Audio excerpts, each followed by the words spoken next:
Hello, everyone, and welcome back to Red Room Stories. I know many of you tune into these tales to help you drift off to sleep. So, before we settle in, I'd love for each of you to leave a comment sharing where in the world you're listening from. And if you're enjoying the episodes, don't forget to give a like and subscribe to the channel. Now, let's get comfortable, relax, and begin.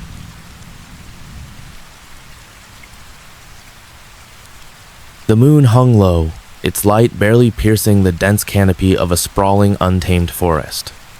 Julia staggered through the underbrush, her flashlight jittering in her hand, casting wild shadows across the tangled roots. She had come searching for her daughter Mia, who'd gone missing after a camping trip with friends, leaving only a garbled voicemail about something in the woods. The message had cut off mid-scream, and now Julia was here, her boots sinking into the soft earth, the air thick with pine and a faint metallic tang. She clutched Mia's bracelet, found near the campsite, its beads clicking softly as she moved deeper into the trees. A rustling broke the silence, sharp and close, snapping Julia's head toward the sound. She swept the light around, illuminating knotted branches and glistening leaves, but nothing else, no animals, no wind, just the forest holding its breath. The rustling came again, slower, deliberate, like something dragging itself through the foliage. She called Mia's name, her voice trembling, swallowed by the vastness, and the rustling stopped, replaced by a faint rhythmic thud like a heartbeat pulsing through the ground. Her own pulse raced as she followed it, drawn toward a clearing where the trees parted unnaturally.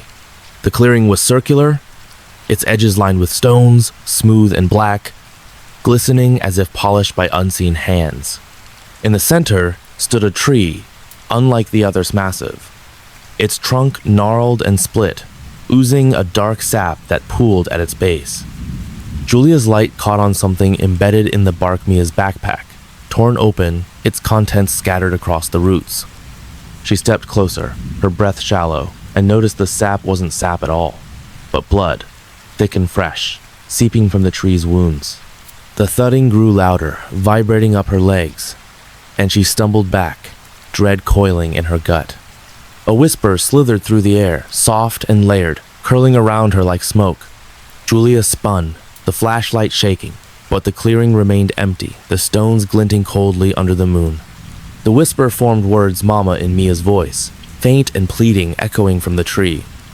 She approached again, her hands trembling as she touched the bark, finding it warm, pulsing faintly under her fingers. Something moved beneath the surface, a bulge rippling upward, and she jerked away, the whisper turning into a wail that split the night. Footsteps crunched behind her, heavy and uneven, snapping twigs with each deliberate stride. Julia turned, the light catching a flash of movement, something tall, its limbs too long, vanishing behind the stones before she could focus. The footsteps circled the clearing, pacing her, and she backed toward the tree, its heat pressing against her spine. She called for Mia again, her voice cracking, and the wail answered, closer now, layered with other voices, dozens, hundreds moaning in unison. The air thickened, the moonlight dimming as shadows stretched across the ground. A hand burst from the tree's trunk, pale and clawing, its nails scraping the bark as it reached for her.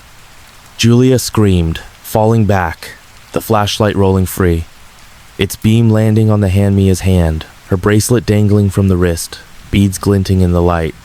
The tree shuddered, more hands emerging, pressing against the wood, stretching it like skin.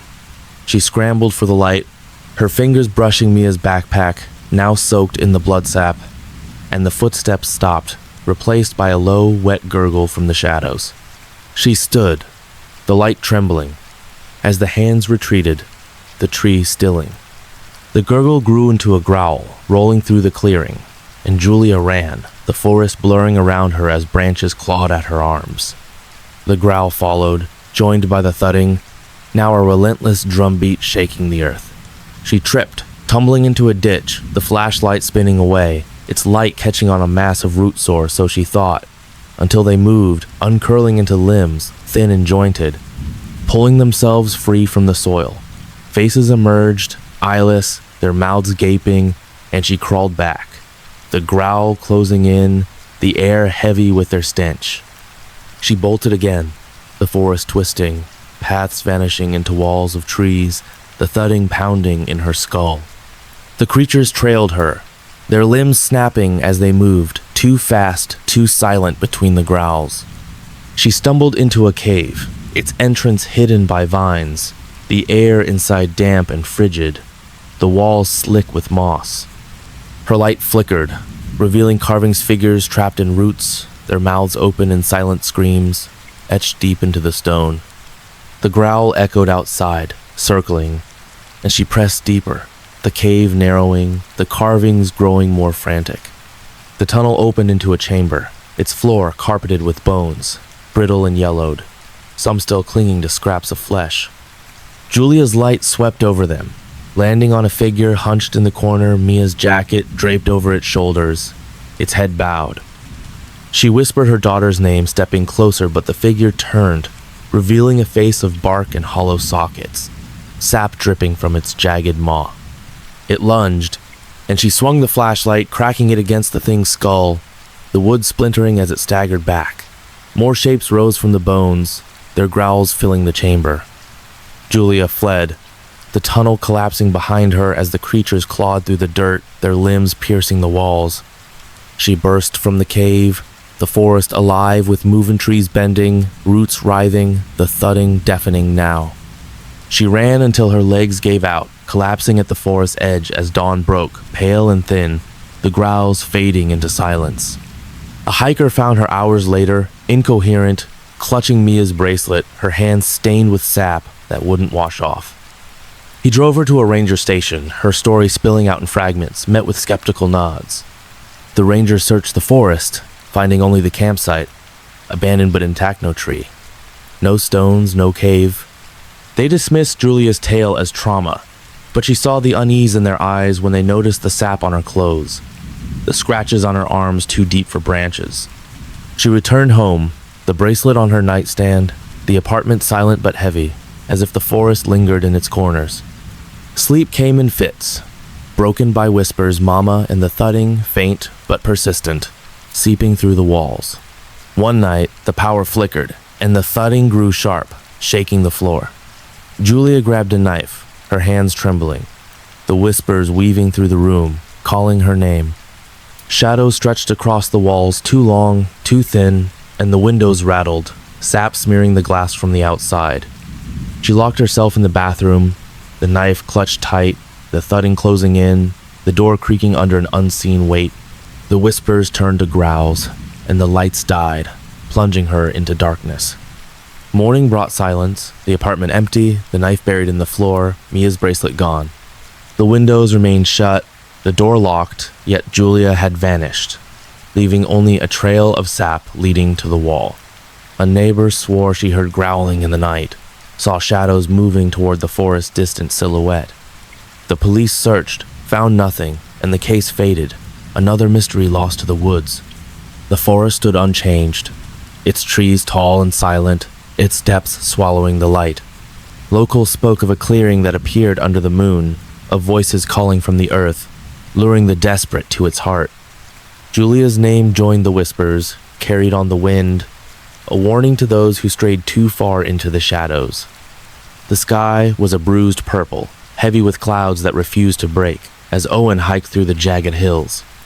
His flashlight bobbed with each step, its beam slicing through the gathering dusk, searching for his friend Caleb, missing for a week after a solo trek. A single text found something weird was all Owen had to go on, sent from these desolate slopes before Caleb's phone went silent. The terrain grew rougher, rocks slick with moss, the air sharp with the scent of whetstone and something faintly rancid. He gripped Caleb's spare compass, its needle spinning wildly, a useless guide in this forsaken place. A low hum vibrated through the ground, subtle at first, then stronger, rattling the pebbles under Owen's boots. He paused, sweeping the light across the hillside, its glow catching on twisted shrubs and a narrow ravine cutting through the earth. The hum deepened, pulsing in time with his heartbeat, drawing him toward the gap where shadows pooled thicker than the night. He called Caleb's name, his voice flat against the oppressive air, answered only by the echo and a faint, wet slap from the ravine's depths. His stomach knotted, but he pressed on, the compass trembling in his hand. The ravine walls towered above him, sheer and damp, glistening with a sheen that reflected his light in sickly greens. At the bottom, a stream trickled, its water dark and sluggish, flecked with oily patches that shimmered unnaturally. Owen's beam caught on something ahead Caleb's backpack, half submerged, its straps tangled in roots protruding from the bank. He waded in, the cold biting his ankles, and pulled it free, finding it soaked not with water, but a thick black sludge that clung to his fingers. The hum surged, shaking the walls, and he stumbled, dread creeping up his spine. A shadow darted across the ravine, swift and silent, too large for any animal Owen knew. He spun, the flashlight quivering, but the walls stood empty, their slick surfaces staring back. The slap came again, closer, like flesh striking stone, and he backed away, clutching the backpack, its weight heavier than it should have been.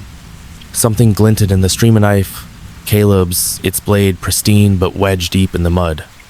Owen yanked it free, the sludge sucking at his hands, and the hum turned into a groan, low and mournful, seeping from the earth itself.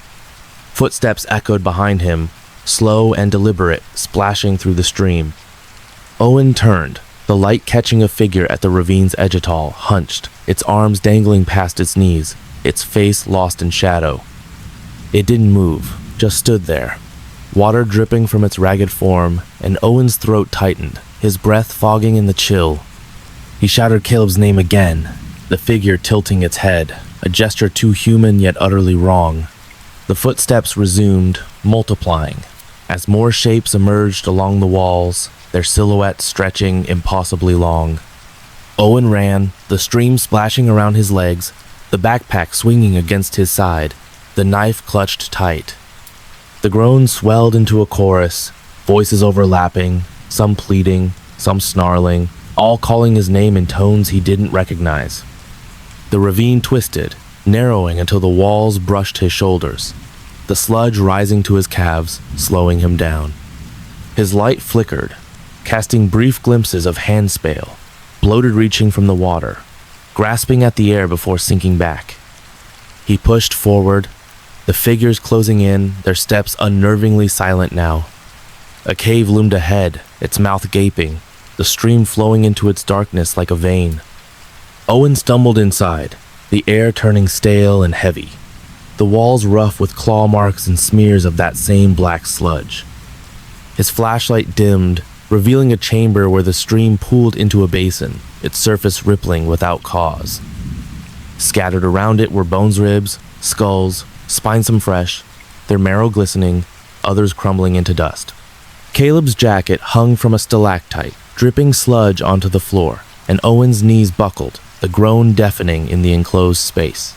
The figures entered behind him, their forms filling the entrance, their heads cocked at unnatural angles. Owen swung the knife, slashing at the air, but they didn't advance, just watched, their eyes if they had eyes glinting faintly in the dark. The basin bubbled, a hand breaking its surface, skeletal and slick, followed by a face Caleb's face, pale and eyeless, its mouth gaping in a silent scream. Owen lunged for it, the sludge burning his skin as he reached in, but the face dissolved, the basin sucking his arm deeper, the hum shaking his bones. He pulled free, the knife falling, the figures stepping closer, their arms swaying like pendulums. Owen scrambled back, the chamber trembling, stalactites cracking loose and shattering around him. The groan became a shriek, the basin erupting, spewing sludge that coated the walls, the bones, him. He clawed his way to the cave's mouth, the figures parting as he passed, their touch cold and fleeting against his skin. The ravine stretched before him, the stream now a torrent, carrying him as he slipped and tumbled toward the surface. Owen crawled from the ravine, the hills silent under the bruised sky, the hum gone, the figures vanished. His flashlight lay shattered, the backpack lost in the flood, but he clutched Caleb's knife, its blade now etched with faint, writhing lines. A trucker found him on a dirt road hours later, soaked and muttering, the sludge still clinging to his clothes. He told his story at a diner, the waitress listening with wide eyes, sliding him coffee he didn't touch. The trucker glanced outside, the hills looming in the distance, and said nothing, his hands tight on his keys. The police searched the next day, Owen leading them to the ravine, but the stream ran clear, the cave sealed by a rock slide, no sign of bones or sludge. They patted his shoulder, murmuring about exhaustion, but he saw the doubt in their faces when they noticed the knife, its markings pulsing faintly under the sun.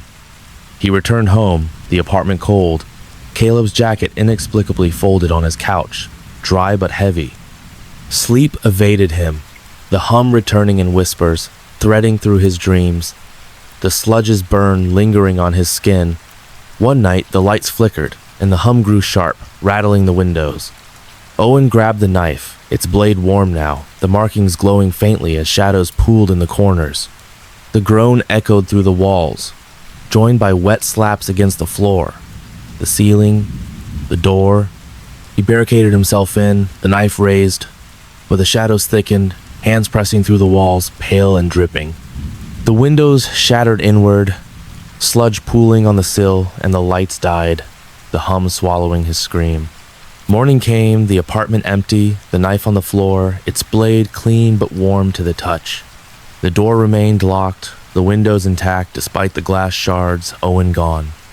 A neighbor reported hearing groans in the night, seeing shadows slink toward the hills, but the police found no tracks, no trace.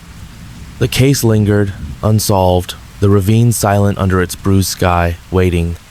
The hills stood unchanged, their slopes drawing the desperate and the curious tales of lost hikers whispered in nearby towns. Owen's name joined the stories, carried on the wind, a warning etched into the stone of that forsaken place, its shadows deepening with each passing dusk. The mist rolled low across the marsh, clinging to the ground like a living thing as Nora trudged through the reeds. Her lantern swayed in her grip, its weak flame stuttering against the damp, casting fleeting glints on the stagnant pools around her. She was here for her sister, Lily, who disappeared after a late-night walk, leaving only a scrawled note about voices in the swamp. The air was thick with the stench of rotten brine, the silence broken only by the squelch of her boots and a distant rhythmic croak. Nora tightened her hold on Lily's note, its ink smudged but legible, a fragile lifeline pulling her deeper into the mire. A shadow flickered at the edge of her vision, quick and eel-like, slipping through the mist before she could focus. She raised the lantern higher, its light swallowed by the haze, revealing twisted trees draped in moss, their roots curling into the water like claws. The croak came again, sharper, closer, vibrating through the mud beneath her feet. Nora called Lily's name, her voice dampened by the fog, answered only by a ripple spreading across a nearby pool. Her heart thudded as she stepped forward, the reeds parting to reveal a path of flat stones, slick and unnatural in the wild swamp. The stones led to a mound rising from the marsh, its surface matted with lichen and dotted with strange hollow shells. Nora climbed it, her lantern trembling, the flame catching on something half-breed a scarf, Lily's, its red threads tangled in the roots of a stunted tree. The croak turned into a drone, low and insistent, pulsing from the mound center where a hole gaped, dark and jagged. She knelt, peering into it, the light illuminating a tunnel that descended sharply, its walls glistening with slime. A faint scrape echoed from below, like nails on stone, and her breath caught. Something splashed behind her, heavy and deliberate, churning the water into froth. Nora spun, the lantern swinging, its glow brushing across a shape in the mist slow, hunched, its limbs too thin, vanishing as the light steadied.